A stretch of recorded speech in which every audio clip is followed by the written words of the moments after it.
One of the great purposes of the lectures and public programs that we hold here at CCA Architecture is to create a two-way channel to the work that's going on in other parts of the profession and academia. We bring people in to tell us about what they're doing and to learn from their new ideas and ways of working. And in the process, they get to know CCA, they come to understand what our faculty and students are doing, and they take away with them, we hope, some new inspiration of their own. And that's been the function all year of our visiting faculty member, Clark Tenhouse, who organized this event. It's a great opportunity to have someone come in this case from University of Michigan, where he was teaching previously, and bring his approaches and ideas to intermingle them with the lively and creative and innovative approaches that our faculty are continually generating on an ongoing basis.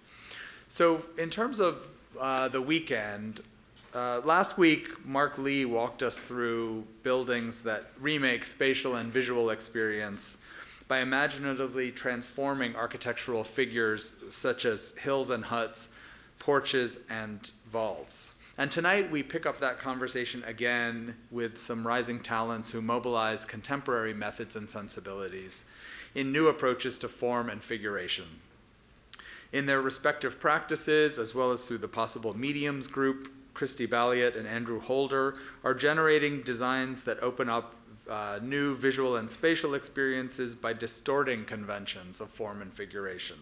And critic and theorist Dora Epstein Jones is one of the most astute interpreters of contemporary design. So we have a great team here through Monday to do some good stuff.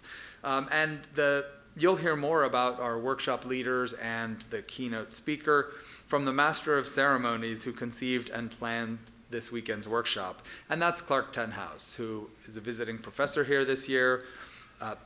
I'll say a little bit about him before handing over the microphone. So Clark completed a Bachelor of Environmental Design at University of Colorado and a Master of Architecture at University of Pennsylvania.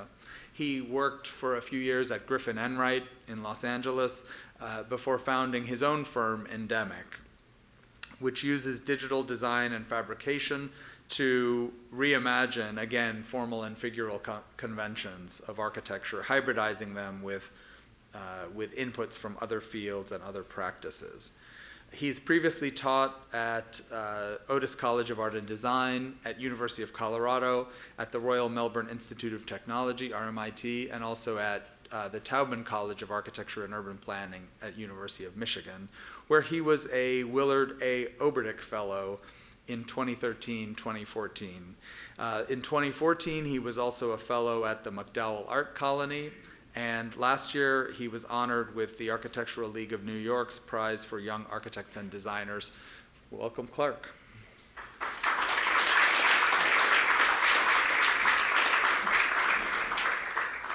Thanks, Jonathan, for the introduction. And probably before I start, I have a list of thank yous to extend also.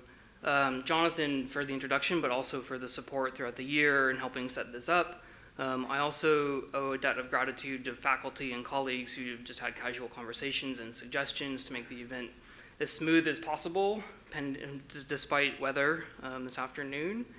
I also want to thank Judy Krasnick, Miley Thompson, and Dustin Smith, who have helped along the way in a lot of the kind of logistical stuff, but especially I need to thank Amanda Schwerin, who I'm in major debt of gratitude to, who is phenomenal in helping set everything up. And I also want to thank the students for being willing participants in this, and then of course, Kristy Balliet, Andrew Holder, and Dora Epstein Jones, who will receive a sort of extended introduction in a moment. But first I want to just sort of maybe go over the ambitions for this weekend and the kind of impetus for the workshops. So the ambitions for this series of workshops and discussions that you're about to participate in and be part of arises out of from what maybe appears to be a growing interest in typology, a period that comes after a sort of extended, robust investigation into topology. So it's not that these two disciplinary interests are at odds with one another, but rather it seems that now is a moment where you can interrogate typology through a kind of contemporary moment. You don't need to be a complete historian about typology in order to wonder what is the role of typology today. You may further wonder, after having arrived in architecture at a moment of disciplinary splintering, characterized by increasingly niche-based groups, is it possible that typology can move from what were once static classifications that lock program and form, aesthetics and technology, or interiors and function into fixed binaries, and instead move towards alternatives where typology can be understood as an intentional act of transgression upon an established convention. Thus, it seems likely that infidelities to established typological traits might foster shared conversations between and among groups otherwise seemingly having divergent interests. So what about the name of this event, Almost Familiar Forms? If we take this in reverse order, we find that forms are likely the most agreeable of the terms, not in terms of aesthetics or subjective preference, but rather that we can point to things and say it has this or that form. We can also understand it in a binary of the on form, or the formless. Next, we come to familiar. This we might point to as something that conditions an observer or occupant towards known experiences and renders the current situation, material, object, or thing within a known set of relations and by which deviations may be measured. The implied metric of the familiar can be both comforting and monotonous. Perhaps this, then, is not the best qualifier for architectural work and therefore requires something of a modification. So it is in the word almost that we might very well prove to be the most problematic, yet also the most salient. As a modifier to familiarity, it falls short of being quantifiable enough to classify forms, or things that it relates, yet it also is not qualitative enough to imply aesthetic registers or experience. It also evades any technique specificity, as well as any procedural bias. So perhaps what it yields is an alternative to explicit typological classifications and instead suggests an altogether different set of architectural terms that enable corollaries across previously fixed types and different groups. Thus, terms like volume, character, posture, objects, associations, and even elements are open enough to instantiate relationships that combine multiple techniques with novel readings of things once familiar, yet bracketed enough so as to establish new architectural lexicons. So one might wonder how you borrow from the once contemporary taboo of the picturesque in general and the scholarship of Dale Price on the subject of the picturesque in particular, a kind of scholarship that helped to not only establish an aesthetic register of a particular time and place, but also a conceptual underpinning deep enough to encourage novel forms of contemporary architectural concern that allow us now as a discipline to examine how lumps might transcend the glossy logics of surface by recalling this picturesque landform in all of its genealogical variants. It might prompt us to ask, can something be lumpy, lumpish, or lump-like? And believing that things can be lumpish, lumpy, and lump-like, we might also, something can be almost a lump. And if something is almost a lump, what might almost a lump look like? And can I go inside of a lump? These questions modify the gene pool of the picturesque lump through the disciplinary terms of today.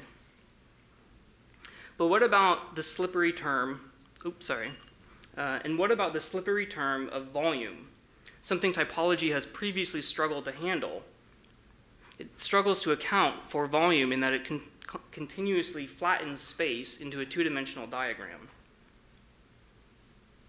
But perhaps in starting with interior volume, rather than the outward address of figure or facade, interiors can swell, and these swollen interiors can become so bloated that they not only articulate the exterior, but they also distinguish volume from mere space.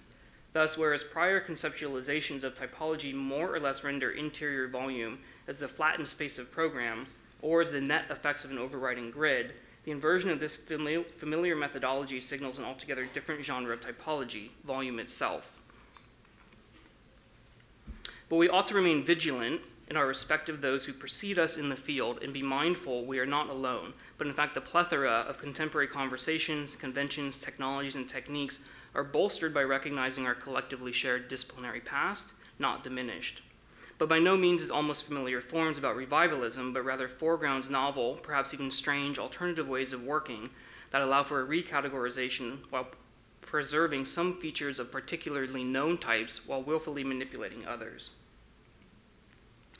Thus, what we might approach this weekend with is an attitude of experimental inquisitiveness, with a sneaking suspicion that the disciplinary grounds underfoot are shifting, aligning previously unrelated techniques, concepts, materials, and technologies, even objectives, and we approach them as almost familiar.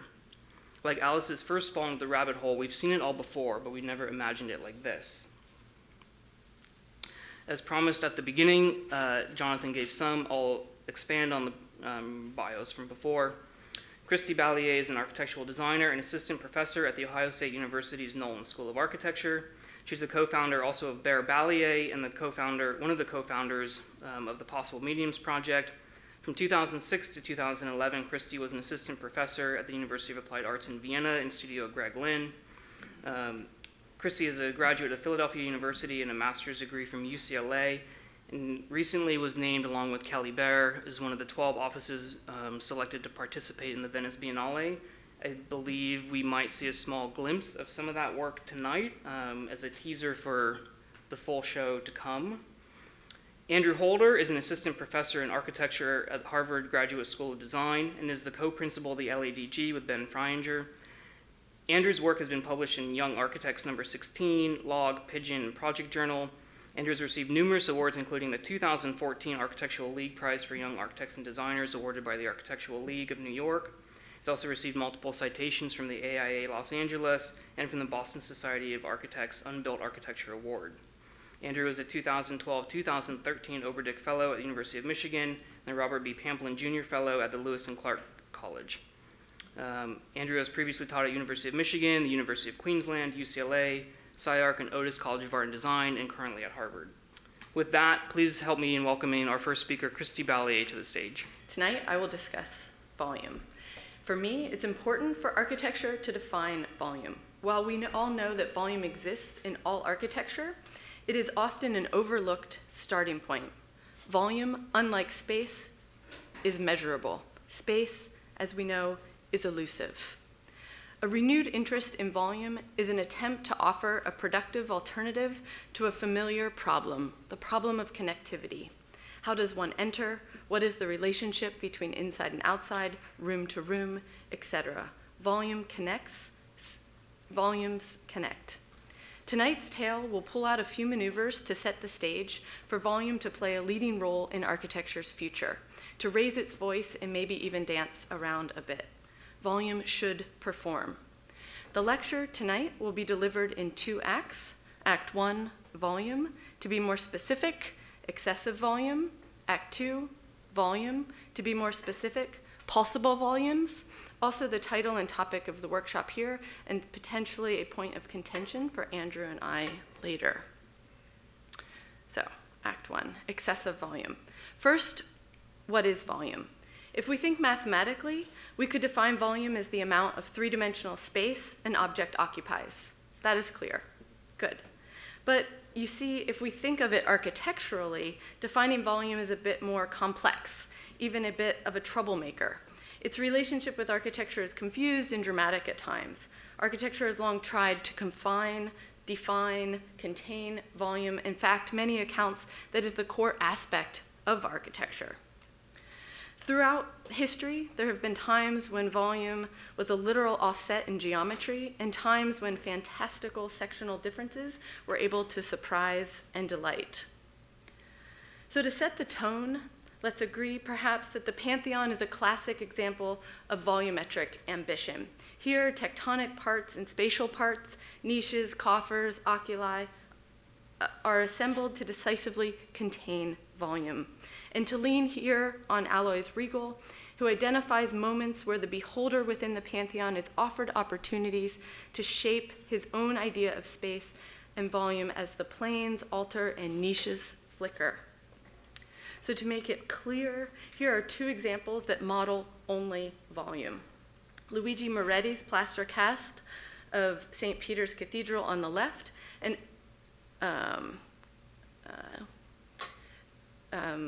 Alberti's Basilica Sant'Andrea on the right. Here we understand the distinct differences between the massing and the volume. I am most interested in the development as volume, not as a singular volume, but as an assembly of geometric primitives, sometimes distorted, that are extruded, cut, and attached to develop volumetric variation. Like the Pantheon, the Temple of Minerva is a mass building, but the apses exclusive to the interior in the Pantheon appear here on the exterior. thus belonging to the silhouette of the whole, even though dominated completely from the central part of the building. It is no longer a single architectural element, but several, one major, one towering element, and several smaller ones. Alois Riegel here defines this as lateral rooms. And here you can see this in a series of sort of an exaggerated drawing of the ambition of sort of rooms within rooms within rooms. These swallowed primitives, while grand and often embellished, were for the most part well behaved. They did not flail their elbows, blur edges, or have deep recesses that entangled with others. Typically, they were incongruent exterior massings and interior volumes that negotiated movement through a series of rooms. The actual thickness of ancient architecture was replaced by implied thickness deployed as rooms. And if you allow me to skip ahead a few years, we see that this key aspect that was developed was all but eliminated in the modernist turn toward universal space. Driven by both technology and ideology, modernists hollowed out the thick thresholds that historically differentiated a building's volumetric interior from its massive exterior. This shift is clearly illustrated here in the diagram by Meholy-Nagy in 1928. It serves to illustrate the discussion that was taking place in architecture and art at the time between space as enclosure and space as continuum. But today, contemporary architecture offers the potential for optical thickness by the layering of surfaces and the blurring of thresholds. In other words, the development of what I call excessive volume. And it also brings up another question, whether volume can actually be considered a medium of architecture, a thing to be mastered, studied, and disciplined. Can excessive volume squash the tired binary discussion between inside and outside? Can it reintroduce the vestibule, the lobby, the foyer back into our spatial vocabulary? Can it create new volumes that animate and perform in ways that we don't yet know? The intentional use of excessive as a qualifier implies to go beyond the use or proper limit. It implies abundance, although it is not necessarily large. It is less like Luigi Moretti's plaster cast on the left of a single vast volumetric space, and more like Anish Kapoor's project within the Grand Palais in 2011. Here, volume is manipulated and transcends its more common role as a result or artifact of the process, and in fact is the process. So I'll quickly show two projects for this first part that I believe sort of test, push, and animate this dialogue. Clark gave you a little bit of preview, so I guess they're suited to the discussion this evening. So the first project is entitled The Inverted Icon, a competition entry for a site in Detroit that devises a voluminous curvilinear urban room embedded in a mass the size of a city block. Not content to be contained, the room pushes to the perimeter, amplifying and blurring thresholds to the city while generating deep internal vistas to connect disparate internal programs and strategically located outdoor rooms.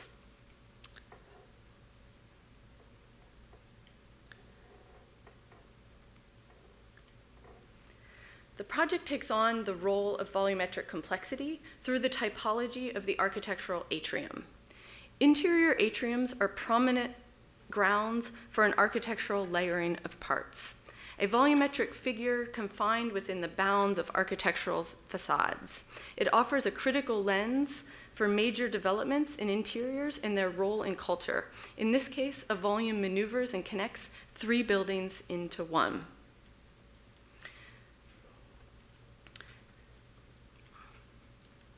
The entry highlights the potential of a complex interior to engage the thresholds of the city. In downtown Detroit, a city known for its vastness, the project contains a sprawling interior. The proposal rejects the object building strategy, opting instead to capture the immensity of Detroit's urban landscape, ushering it inside, and therein creating an animated central volume for the city, an urban scale room. The project consists of two major complementary elements, the voluminous room and the shard-like exterior jacket. The internal volume connects the superblock city to the city by extending to the perimeter, pulling pedestrians in through its multiple passageways. Once inside, one finds a grand urban room on par with those of the that were historically found in rail stations, exhibition halls, and factories. Filled with natural light and artificial light, the loose figure of the central volume generates deep interior vistas to connect the project's various programs. This project helped to develop my interest in the idea of the expanded interior, or rather an architecture with elbows, necks, and shoulders, such as here Henry Moore's working model for a three-way piece, or another surprising project, surprising in this context perhaps, the James Thompson Center, originally the State of Illinois Center, renamed in 1992, exemplifies programmatic complexity and blurs tectonic and stereotomic ambitions. The project, designed by Murphy-Yawn architects and completed in 1984, incited controversy from day one. The headlines were numerous and immediate, my favorite being, "It is a spectacular monstrosity."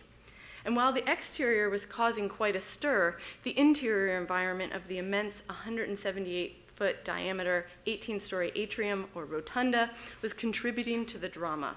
It is indeed a project whose interior is larger than its exterior.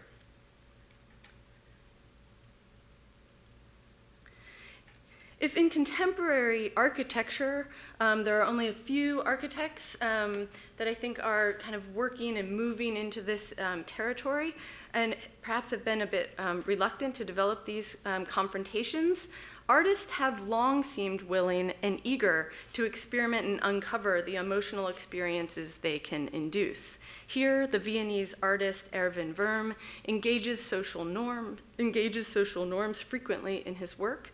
In the piece Big Gulp Lying from 2010, there's an oscillation between deviance, momentary individuality, and the complete normative can all be found. Or another artist, Alex Schweder, perverts the functional requirements of architecture, creating art about spatial production. In this piece, Snowballing Doorway from 2008, he asks the architectural surfaces to perform. My interest in these particular pieces is their use of low-resolution tactics to register difference, to encourage descriptive terms and acknowledge the complex relationship of two well-matched opponents. An architect that I think does this well in his work and that I look to a lot is Andrew Zago's interest in architectural contortion, on display here in a massing of a proposal for the Museum of Contemporary Art in Shenzhen, China. The architectural manifestation of shoulders, elbows, and knees is full of potential as they work to create new grounds and forge unlikely connections and reorient expectations. I explored this in the project Beyond Volume, which was an exhibition piece designed for the Possible Mediums exhibition at the Liberty Gallery in Ann Arbor in 2014. The project tested boundaries and exploited the tension between contained volume and infinite space. The project, essentially a 2-foot cube, illustrates the contemporary volume is not necessarily big and is not singular, but rather layered and comprised of parts, and it is equal part atmosphere and geometry. The research takes a closer look at the traditional envelade, a series of aligned volumes, and excessively multiplies the rich thresholds affiliated with this architectural device. The contemporary envelade connects and releases volumes from view, tactically employing scale, medium, and choreographed patterns to create an assembled interior figure. Nested within a tufted perimeter, the curvaceous shield-like shells take advantage of their convex and concave geometry to both enclose and allow the volume to slip in and out of view. The platonic exterior is intentionally void of detail, while the interior surface defines the poché with a lush surface that reinforces or references upholstery. The project consists of 3 volumetric shells that intersect. A principal ambition of the work was to further define the intricate relationship of surface geometry, patterns, seams, and edges. The surfaces were comprised of developable surfaces that then became strips that we could cut from flat sheets to generate doubly curved surfaces and were then woven together. So there was a sort of a series of cutting each shell into parts, maybe similar to the way a butcher would kind of take on a logic, get it into manageable parts, and then kind of, in our case, kind of zipper them back together. We call this loosely the beauty school dropout image. But here you see the sort of three images, or the three volumes individually before they become one. There's also the oculi for each one. The oculi puncture the perimeter of the shell and the box to connect outside to inside, permitting light to enter and frame views of the deeply layered interior. On the outside, the oculi act as feet that allow the object to tumble into multiple positions. In this project, the pattern provides coherence between disparate pieces, and at other times emphasizes difference. The resulting visual effects, while collaborating with the geometry, also magnify incongruence and discontinuity. The installation focuses on the interior figure and its accomplice poche, weaving together overlapping geometries that delineate enclosure and entice with the allure of space beyond. Act 2, volume. More specifically, possible volumes. And in this case, we're looking for even more multiples. We go from 1 to 3, and this begins to look at more. I've recently wrote an article entitled Possible Volumes. This article published in Sci-Arc's off-ramp issue Useless. I'm not sure if I should take it personally when you get an invitation. Hi, Kristy, we've been following your research and would like to ask if you would write an article for the upcoming issue topic, Useless. I said yes and dusted off my interest in Frank Lloyd Wright's Larkin Administration Building. The building, with its brief built existence of 46 years, for me illustrates the innovative potential volume has to transform typology. In this case, of the office building, not solely based on the fact that the architecture contains a bloated volume within, but precisely because it does not contain the volume as much as the architecture is created by the wrestling of volume and massing. The building exhibits an excessive amount of volume and multiple interiors. The modulation of the surface in the interior court and the exterior massing, while rarely in physical connection, appear to be in direct dialogue. While there is an animated pushing of each other against the box,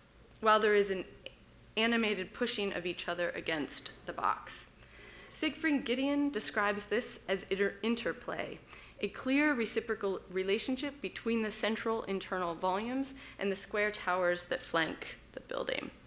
So just the series of diagrams we're going to look at here are looking at the building only through the lens of drawing its volume and not the building or the massing as a whole. The Larkin building offers a relevant option of the threshold of actual and implied thickness. The renewed look illustrates that when historical volumes are abstracted from their context, they can offer new modes of developing contemporary volume or possible volumes.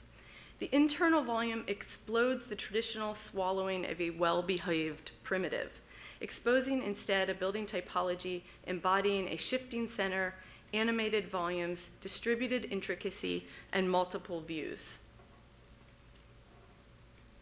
A volumetric performance considers an audience, and at its best, it creates multiple views that can be comprehended at once. And this is sort of breaking down the whole of the volume into its volumetric parts that begin to surround it, animate its corners, connect, separate, read as collective, read individually, etc.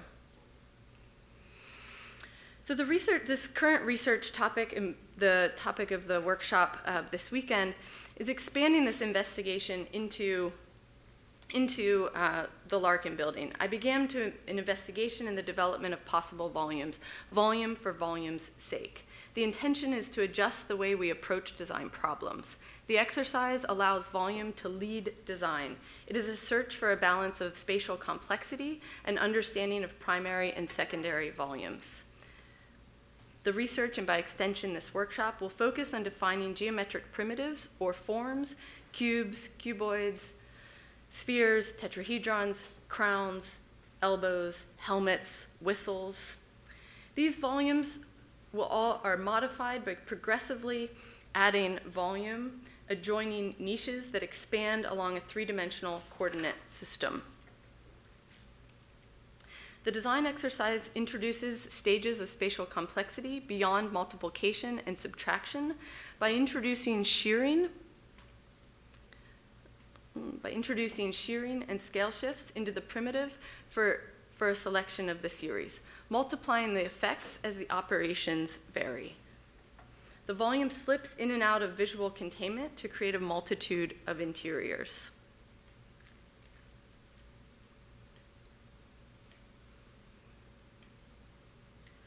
The workshop will also engage in a discussion in how to represent volume. Alone volume without its mass. The exercise develops a figurative pneumatic volume. Volumetric models, worm's eye views, and interior perspectives will be used in unison to highlight the internal volumetric qualities over the external object qualities. However, in truth, the volumes are thought of as objects, which differs from thinking of them as voids. The workshop underscores volume's potential to develop modes of threshold that expand the options for the comprehension of spatial multiplicity, a useless pursuit of the contemporary versions of side aisles, niches, coffers, apses, and envelades.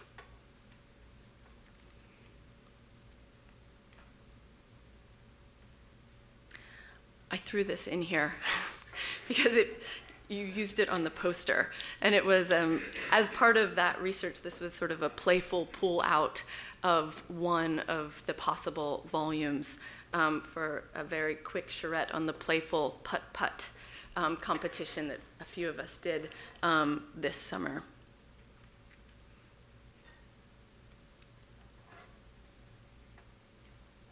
And finally, along with my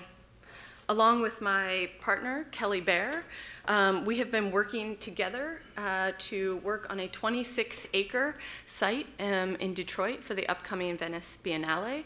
And we are working to combine Kelly's interest in super flat figurative geometry and my interest in, of course, excessive volume, and are excited to share it with you in the coming months. These are a few kind of tidbits from the site models and kind of a combination model and drawing that is about 12 feet long. So, thank you. The lecture is entitled With Network Speed Dome, after a piece of equipment that will assist me with the almost familiarization of the lecture. This is Network Speed Dome. And this is the interior of the Asamkirche in Munich, Germany. It was built by the brothers Egid Kirin and Cosmas Damian Asam over a period of about a decade, beginning in 1733. We have shown this slide at every lecture we've given over the past 2 years, and we keep showing it because for us it is a diagram about architecture, about what architecture is, what it could be, and how architects should spend their time. So I'm showing you the Asamkirche with Network Speed Dome because I think one will help explain the other, and because I think one will help put you inside of the other. And I would like to start doing this now. So ready, set, begin. A list of 3 ways in which the architecture of this lecture is like the interior of the Asamkirche. Similarity number 1, big and small at the same time. So the field of things in the Asamkirche is simultaneously very large and very small. The total field, what you see here, is available to scan as if from above, not like a flat field, but more like an advent calendar full of deep little niches. It is also available at a small scale inside of these niches, peering inside to engage with the contents of something like a diorama. Attention at one scale does not mean a loss of awareness or a loss of memory about what is happening at the other scale. It is not as though one is nested inside the other. Now, here in the lecture, there we have it. Here are all of my slides. This is everything I am going to show you this evening.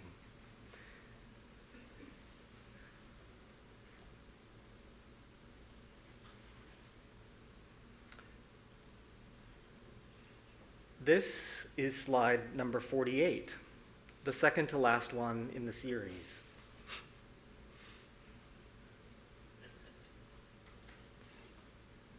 This is slide number 4, which you're not going to see again because I just use it to home network speed dome and adjust its settings. So similarity number 2, speaking and listening at the same time. In the Kirche, Catholic doctrine is speaking. There are places where the authority of that voice organizes architecture. There is a pulpit where that doctrine is spoken by a person who commands attention. But there are many other voices speaking at the same time, muffling the projection of power by dividing attention between the speakers. Many of those voices are not people, but architecture itself. Putti are speaking, the animals beneath the pulpit are speaking, the total field is a dull background roar.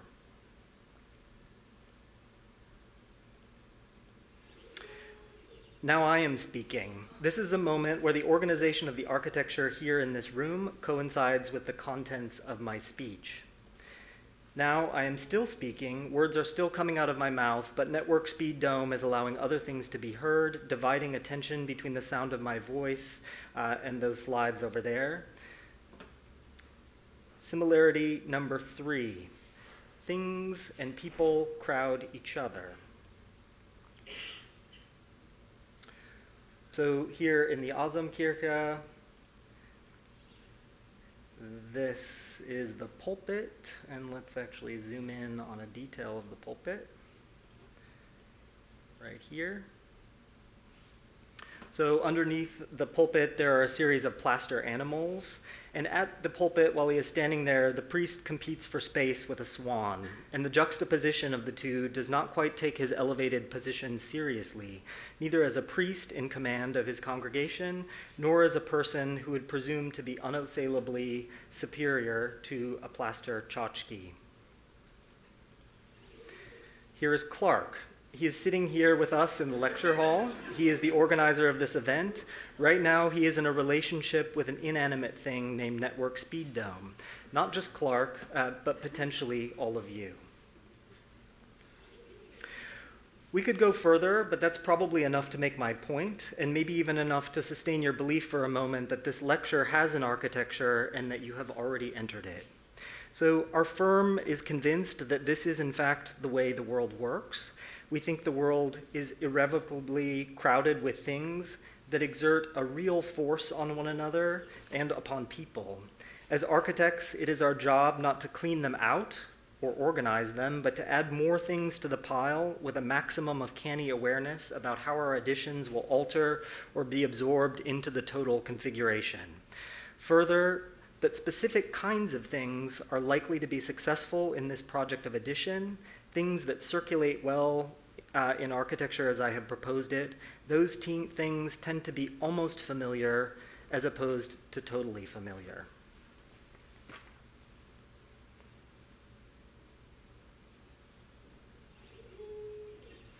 So the first project I would like to show, so let me back up for a second here and just say I'll show 4 projects, and for each one, I'll tell you the story of how we achieve this status of almost familiarity in technical terms, and then speculate for just a moment about how that status of almost familiarity causes these things to circulate in architecture in a way that is perhaps unique. So first project up is one called 48 Characters. It's something I did while I was a fellow at the University of Michigan, and it consists of things like this in a gallery. So these very large totems, and by large I mean the smallest was maybe 3.5 feet tall, the largest nearly 7 feet, that are encrusted with plaster balloon animals. And by balloon animal, I mean a thing that looks like this. So each of those totems is encrusted with plaster casts that look like this. And we cast these plaster objects inside latex balloons with a very specific set of rules to determine when we knew we had a good one and when we did not. So we knew that they had to be animals, but not necessarily known nameable animals. So nothing in this series you would call a cat or a dog or a balloon animal in the conventional sense. But at the same time, they solicit that reading of being animals. Then secondly, we knew we wanted them to be unitary, but with identifiable features. So what that means is that we would talk about these kind of distensions that you're seeing as distensions or protuberances, but we would never call them apart. Instead, they're integrated into the whole of the balloon animal, and you can't separate out those features without breaking off a piece of the balloon animal itself. So in order to help us perform that work, we developed a series of diagrams. Those diagrams look something like this. And we did a lot of writing to explain how those diagrams work sort of like a sieve to continue this series of litmus tests to determine when we had arrived at exactly the right point of almost familiarity. So the writing, to quote ourselves, went like this. So consider a spectrum from primitive solids to embryos drawn in the manner of Ernst Haeckel. At one end of the spectrum, the solids point with authority in a single direction. We look through each one to see its ideal parent. At the other end of the spectrum, the embryos point with the wobbly fat finger of an infant toward a future chicken. We look through them as a series that builds toward an incipient adult. In between these two poles, there is a class of objects that definitely look like something, but do it in a different way. What do these things look like, and how do they point? A small feature of one can be arranged in a so-called semiotic square, testing its resemblances with nose and with finger. Evaluated in this way, it becomes clear that the feature has a unique set of negative properties. It is not a finger and not a nose, but it is also not a finger and not a nose. It rows its way south across the chart, propelled by apparent affinities of resemblance that are continually tested and rejected. So in order to meet those demands exerted on us by the diagram, we needed to kind of use a cast of characters to cast our characters. We developed a very specific set of tools, and the idea with this set of tools, here they all are seen flat in a comparable scale. The idea with this set of tools is that we designed them so that they would not leave an impression of themselves on the plaster that was identifiable after the fact. So it's a kind of strange tool set of stabbers and wooden spoons and ligatures made out of fishing line, but in no case would you be able to look at a feature of one of those balloon animals and trace it back to the tool shown here on this chart. So now to move to the second part of the analysis of this project, to talk about how it works as architecture and how it circulates, how it works in a conversation about architecture, in other words. So it's common for us to write about our projects, in part because we want to expose them to the world, but also because we want to do something else to the project of how architecture circulates. We want to initiate a very specific kind of discussion with with each of these things. So for this one, we wrote an article in Pigeon, and it was about bricks. So we surveyed what we considered to be the kind of contemporary history of bricks, and made a claim that in all cases, from something like Greglin's Blob Wall, which is showing up a bit dark here, to H.H. Richardson's Marshall Field Wholesale building up here in the corner, that the status of the brick in architecture and what it could make, what you could do with it, was defined by the condition of its edge-to-edge matches. And so we proposed something different, which we're calling a snuggle fit, which is that there is no such thing as a fitting part, no edge-to-edge match, and instead objects rest on top of one another like sleeping piglets. Okay, the next project was entitled In the Garden Grows a Lump, also at the University of Michigan. Clark showed this in his intro, but it's essentially a series of 3 very large landform structures that fill nearly the entire gallery.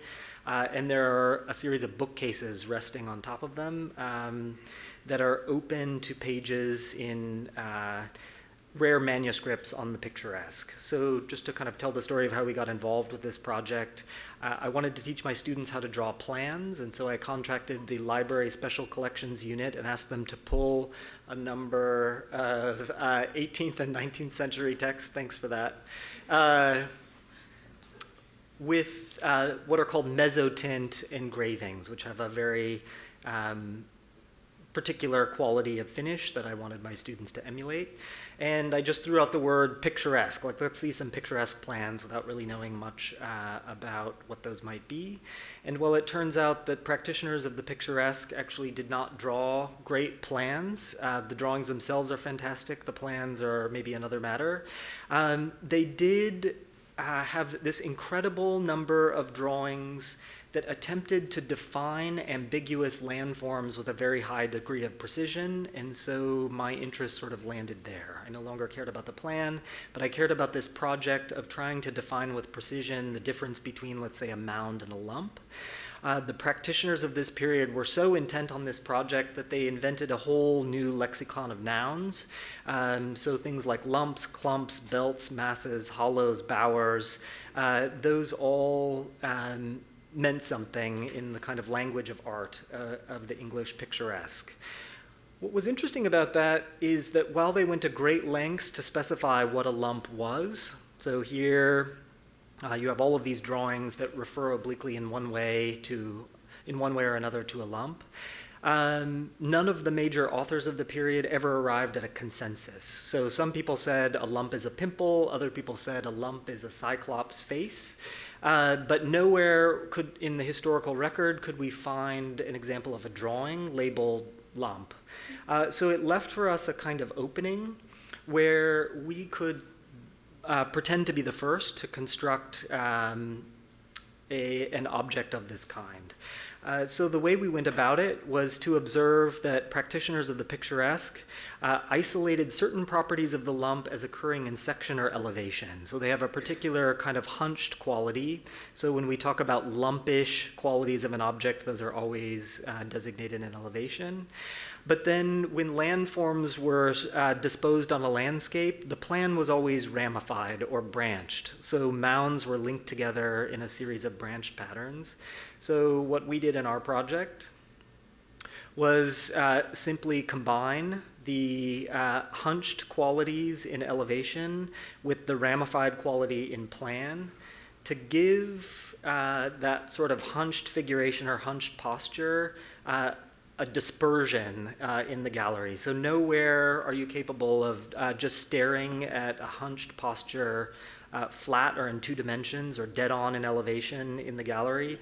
Instead, those lines that we're ripping off from a guy named William Gilpin, those are located at kind of the center points of these trefoil mounds. It's maybe a little bit clearer here in the reflected ceiling plan where you can see the lines of structure actually from underneath more or less follow those hunched postures. And that's going to be too dark to see, so we'll just move on. Okay, so once again, we were interested in, let's say, controlling to a degree the circulation of this project in the discourse of architecture. So this time we wrote for a journal called Project, and claimed that with the lump, what we were doing is essentially modeling a figure, that thing described by the kind of hunch and elevation, a figure that had disappeared from the scene. So if you see these, they're hollow. You can actually get in them and kind of hang out underneath, but there is no figure there. So we expended a lot of ink in that article trying to talk about the precise way in which the figure had disappeared, how it had been sort of distributed into material. and maybe it's just as simple as saying that the figure is gone. Another way in which this sort of circulated architecturally is that it became a project of how to curate on a slope. So we designed these tables that allowed the books to be open on a sloped surface underneath plexiglass. And that had a couple of consequences. So the first thing it did is created a kind of visceral experience as you're standing there in your stocking feet, leaning over these tables on a slope. And just to explain the stocking feet, these look robust, but they were kind of delicate creatures, so people had to take off their shoes entering the gallery. The second architectural consequence is that there are a series of visual rhymes between the open plates in the book and the landform just beyond. So you get a kind of echo of the drawn lump or the drawn suggestion of the lump against the literal thing that we are proposing as the kind of the built fact of that noun that didn't really have a proper definition. So the third project is one called the Oyster Gourmet. It's in downtown Los Angeles in Grand Central Market. Sadly, we're kind of part of sadly or happily, depending on your perspective, we're part of a massive gentrification project that's happening in that section of downtown Los Angeles. And I told you earlier that for each of these projects, I would attempt to explain the process by which we technically cultivated almost familiarity, and then I would go on to explain how we tried to use almost familiarity to allow this project to circulate in the world. So I lied. I'm not going to do the first thing because I actually don't know how, in this case, we technically arrived at this almost familiar form, but I think we can make a strong case that it is one. So the history of this project's formal development is kind of lost in a 1.5 year long string of emails that flew back and forth between Ann Arbor, Michigan and Los Angeles. But anyway, the Oyster Gourmet, it's a food kiosk. It serves oysters and champagne in Grand Central Market. So this is the food kiosk when it's closed.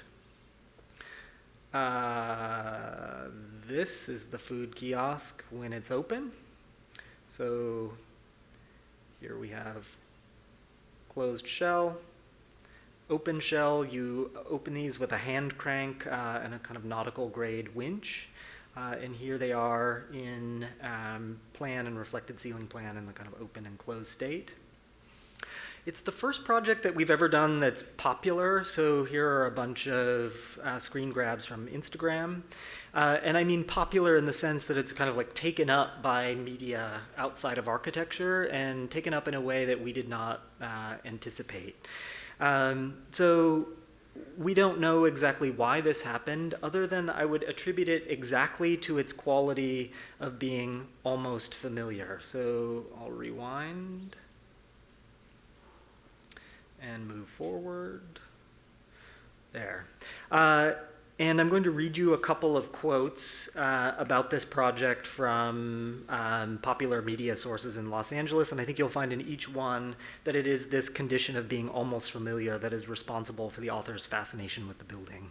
So the first one is from the Los Angeles Times, and it says, Christophe Papillon, that's the chef, is the master écolier, that just means shellfish master, behind the Oyster Gourmet, the wooden, slightly tiki-looking oyster bar at Grand Central Market. So there we're kind of interested in the slightly part, that they wouldn't be able to define it exclusively as tiki or not tiki, but instead it was almost familiar as tiki. The LA Weekly wrote the week it opened, the most striking thing about the circular stand is undoubtedly its amazing design, so thank you, LA Weekly. An opening and closing set of canvas wings that make the place a functioning art piece, evoking a flower and a shell and a flying machine from a weird Japanese animated film. So again, I would say that their fascination hangs exactly on this issue of almost familiarity, or not quite precise affiliation. And then finally, one from LA Eater. The Oyster Gourmet opened quietly this morning in what might be the most unique kiosk in Los Angeles, thanks Eater, resembling a bit of an open clam, parentheses, or oyster, mashed with a sailboat with wood and canvas. The stand now resides next to G&B Coffee on the Hill Street side of the market. So once again, that kind of inability to identify with precision what exactly the thing is, we would credit with its ability to circulate as architecture in the world. So here's the fourth project that I would like to show. It's called Houses and the Figures That Go in Them. It's a show that happened this past summer at a gallery called Jai and Jai in Los Angeles, which is kind of becoming a go-to spot for young architects to show their work. All of our friends had shown there, and we were jealous, so we asked to show, and they were kind enough to let us exhibit a few pieces. So the idea with Houses and the Figures That Go in Them is that we're interested in revisiting the Azamkirche in its kind of most radical sense. So let me scroll back up here and just remind you of what this looks like. So I think it's possible for me to talk about this interior not really as an envelope that contains space, but instead as a kind of sufficiently dense collection of objects that are massed together, and the residue of that massing operation is the interior that you hang out in the Azamkirche. So let's go back here to this.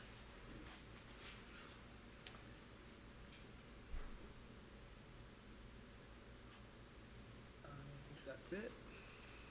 Okay, so for Houses and the figures that go in them, we wanted to develop this idea as a kind of Zen cone that we could use as an architectural provocation. So our phrasing of the Zen cone is architectural space is only what's left over between a sufficiently dense collection of solids.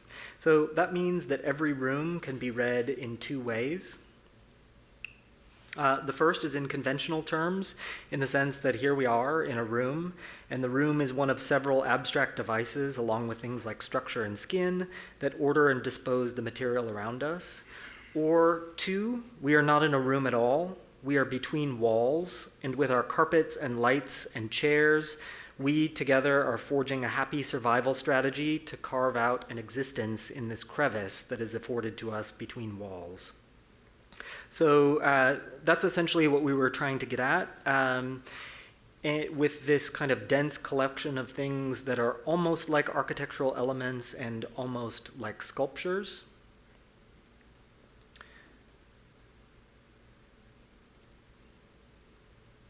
Okay. So here's the technique of their manufacture. This is where we are trying technically to achieve this project of almost familiarity. And in this case, we did it by wrapping. So we began with a series of elements that are kind of proto-architectural, almost a wall, almost a ceiling, perhaps almost a floor plate, and then wrapped them so that the skin of the object both added to its substrate, but also told no tales about its manner of construction. So in other words, if you were to get in close and look at these things, there are a series of oblique seams that have really nothing to do with the substrate. They're entirely superficial. And things that appear to be more or less wall-like are always hybridized with something that is radically other. So let's say a wall becomes pillow, or something that appears to be a ceiling is in fact drapery. There was a second part of this project that started here.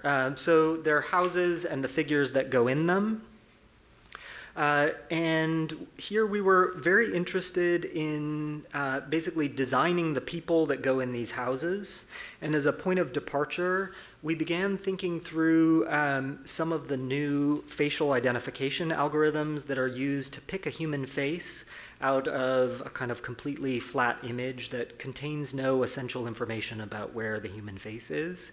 And what was so interesting to us about the technologies that are currently being used is that machines are now being taught to sort of stare at base material and hallucinate in the way that, let's say, a surrealist might stare at a blot of ink or the mark of smoke on a piece of paper and attempt to see a face in it. So we reproduced some of these procedures that are used by these facial recognition algorithms and stared at them ourselves until we found faces and figures, then used a kind of UV mapping process to slide that two-dimensional image around on a three-dimensional polygon. That's what you see here. And then sew that polygon out of a soft fabric that turns hard edges into round, soft, plushy Beanie Babies. So here, our idea about circulation is that we want to insert ourselves into a larger architectural history of designing figures. So we could think of the Vitruvian Man or the modular man. In our case, though, it's not because we want to design something that is more commodious or more useful. And also not because we want to design the organism, but because we want to design a kind of image of ourselves that promotes a degree of reflection on how we are understood by the machines that surround us.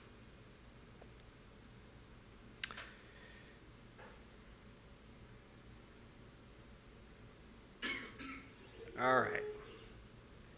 Last big scene change. Okay, so in conclusion, I would like to end with an appeal and some bad news. So the bad news is that we already know how this ends.